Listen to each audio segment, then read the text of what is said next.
Over the last 30 years, childhood has become more safe than ever in history.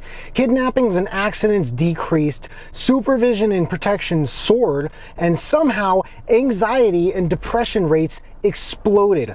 How does that happen? Many parents were happy to find that a kid could immediately master the user interface of a smartphone because everyone was doing it and it wasn't hurting anyone. So we just assumed it was okay. Smartphones that were produced seemingly immaculately by brilliant minds and ample venture capital. Did these companies do any research on the mental health effects their products had on kids? Nope. So evidence grew, and how did they respond? PR campaigns, obfuscation, deflection, the classic, "We're working on that, we're looking into that," and my favorite, "I'll have my team follow up on that," is all we've heard now for well over a decade. What we saw was anything but truly addressing the problem at hand. To see who was affected most by this, we need to look no further than my own generation and quite possibly that of someone close to you, Generation Z. Born on or between the years 1997 and 2012, this is the first generation considered raised on screens. So how did making childhood safer physically make kids feel less safe emotionally? Let's start with a paradox that describes how kids are protected, which can be found at the center of Jonathan Haidt's argument in his fantastic book, The Anxious Generation. This all comes down to overprotecting children in the real world and underprotecting them in the digital world. Children need free play to thrive across all mammals and species. The small setbacks that happen as children grow allow them to face bigger challenges later on, but we've overprotected them from that. And here's what we did instead.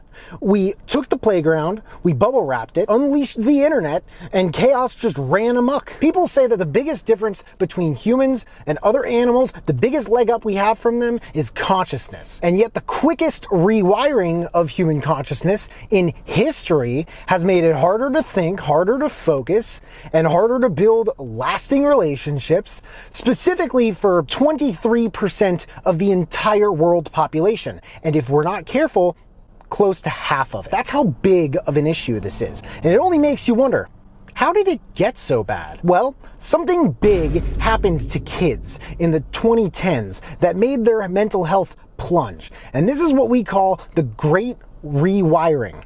It was the birth of the screen-based childhood, and it replaced the play-based childhood. Before teens got access to smartphones, they got access to the internet whenever they got access to the internet.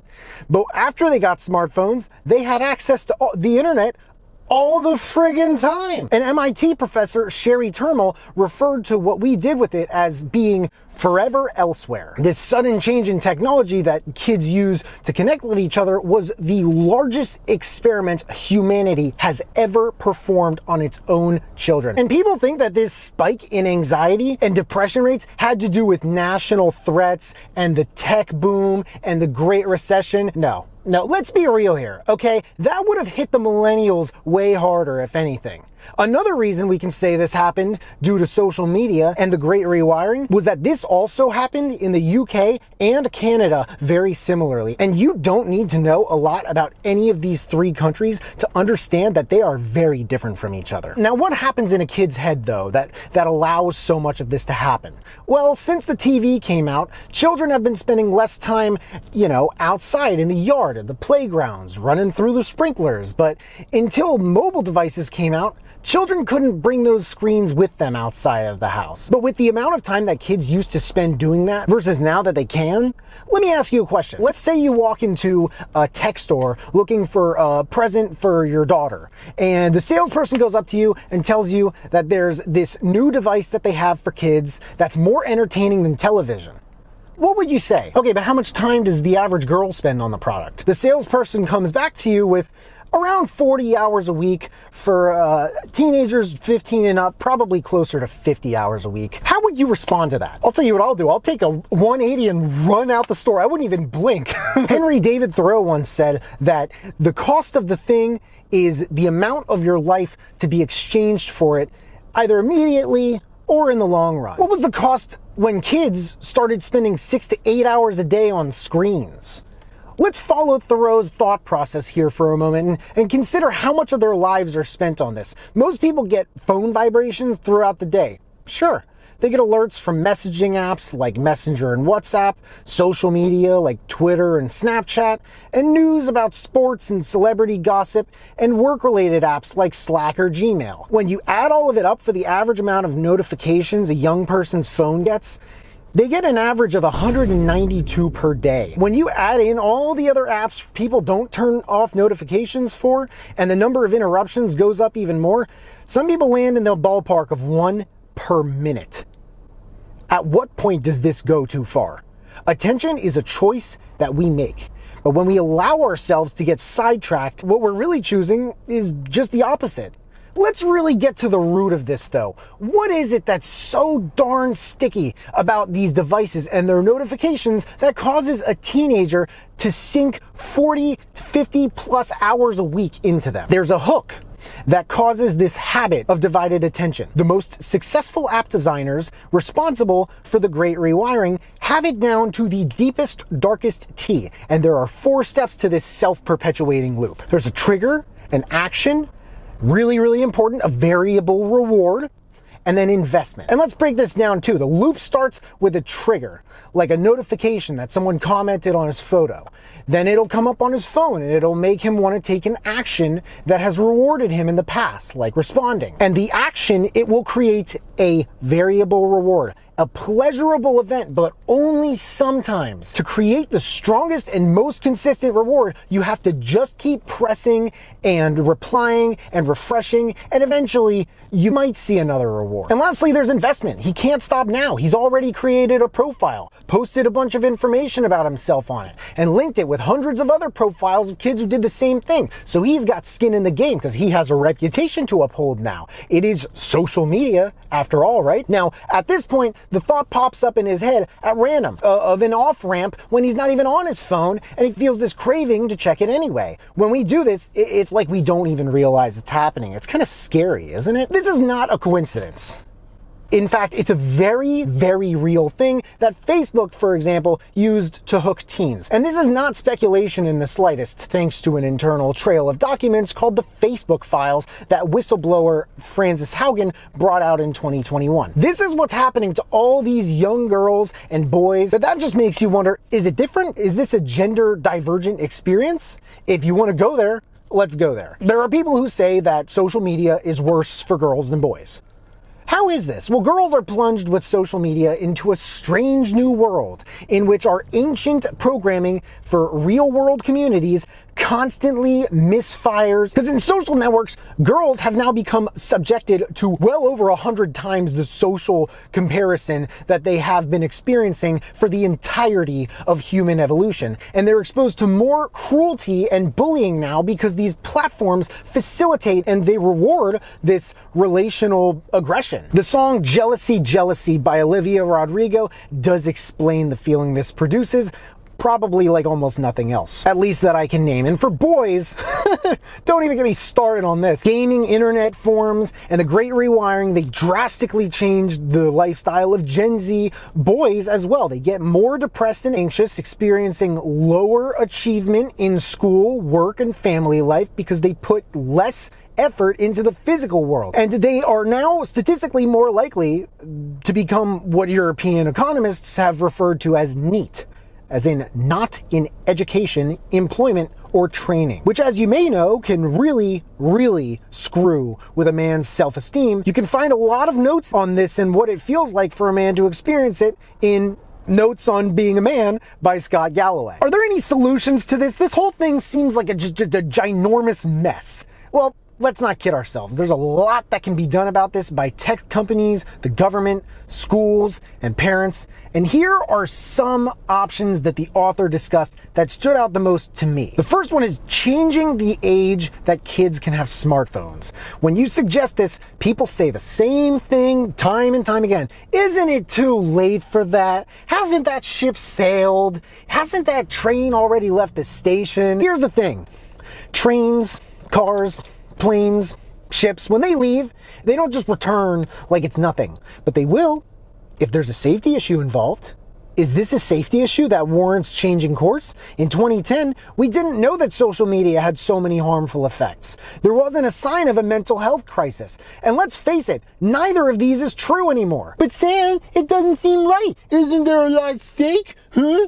What is the most structural, societal, and economic reason why we all seem to have a problem with turning the ship back to shore and changing the age that kids get social media and smartphones? 2 words. Collective action. Collective action? What is collective action? Because before I wrote this video, I'd never heard those 2 words together in my entire life. Well, let's talk about kids here. As soon as all the other kids get their phones and set up their accounts and start posting on their profiles and start liking each other's pictures and retweeting each other's TikToks, the rest go to their parents, and to some degree, that whole everyone else has a smartphone, if I don't have one, how am I supposed to make friends and fit in and just be a regular kid? To some degree, that conversation is going to take place. Now, for parents, understandably and naturally, it is more unsettling to imagine their kids being social outcasts than really anything else. So many of these parents end up caving, and their children end up walking around 11, 12, or even younger, heads down in the middle of their screen-based childhoods. Okay, now with social media companies, US law requires that their users be 13 or older. But any company that actually verifies this, they risk losing out on preteens to their competitors who couldn't care less about the fact that they're breaking US law. According to the aforementioned whistleblower, Meta has tried to find ways to reach kids as young as 4 years old. But that's why it can be helpful to focus more on age. What about schools?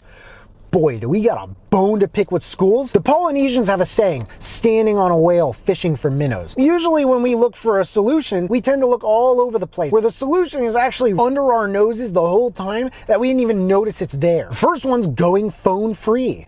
Mountain Middle School in Colorado in 2012 had a new head of the school, Shane Voss, and he put out a strict phone ban. And the effects were unreal. This is a guy who, by the way, said that walking into a school without a phone ban is like walking into a zombie apocalypse. A few years after the phone ban took effect, this school hit the entire state's highest performance rating. Schools, both public and private, talk about phone bans, but it's not like this. It's usually this half in, half out measure where the kids can use their phones when the class is over in between periods. No, this is all no phones all day. Now, I know what some of you are thinking. I do, because it's extremely easy and common to object to this by pointing to safety, especially regarding a life-threatening event at school, heaven forbid.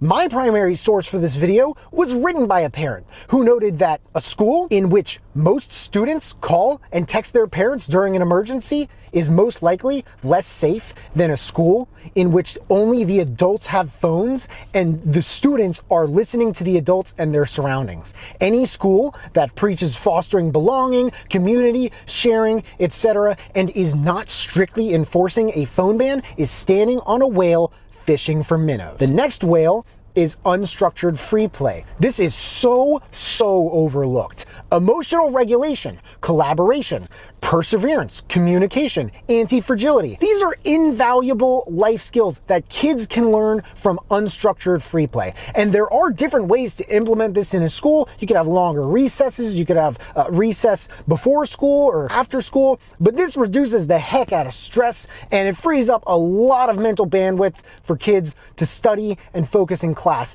Many schools object to this. Just try it and be convinced. When I listened to the anxious generation, I was forced to face the ghosts of my own childhood.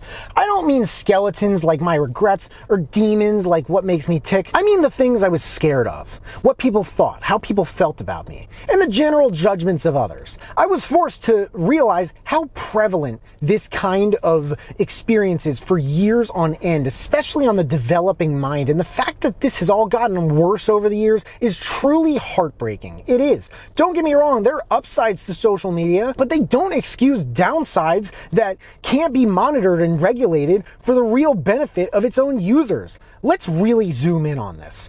This generation of anxious kids eventually became anxious adults. What happens now? Like never before. Workplace anxiety, social paralysis, risk aversion, digital dependencies. So, congrats folks, we did it.